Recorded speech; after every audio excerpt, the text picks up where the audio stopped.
ও আমার হবু বউ, 4 বছর ধরে ওকে ভালোবাসি।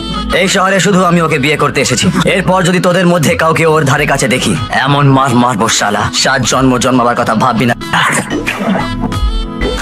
কিরে, তুই তো বলেছিলিস প্রেমে 4টে ঘাট পেরোতে হয়, এই 5 নম্বর ঘাটটা তুই জানতিস না? কাল সারা রাত জেগে থেকে ভেবেছি যে কখন সকাল হবে আর জোনাকির সাথে আমার দেখা হবে।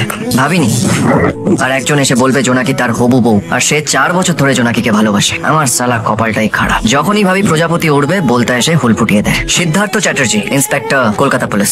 জোনাকির সাথে ওর পরিচয় 4 বছর আগে। তখন ওর নামের পাশে ইন্সপেক্টরের উপাধিটা বসেনি। এসবের মানে কি? চিঠিতে লিখেছো তুমি আমাকে ভালোবাসো আর আমি তোমাকে ভালো না বাসলে তুমি সুইসাইড কমিট করো? মানেটা কি? মানে তোমাকে না চিনি না জানি, কবে কোথায় কখন আমার প্রেমে পড়লে, নিজেই প্রেমে পড়লে আর নিজেই মরতে চলে গেলে। চিঠিতে লিখেছো টিয়ার জোনাকি শুধু তোমাকে একবার দেখার জন্য সারাদিন রোদে পড়তে পারি, বৃষ্টি মাথায় তোমার কাছে ছুটে যেতে পারি, তোমায় ভালোবেসে যেমন বাঁচতে পারি, মরতেও পারি।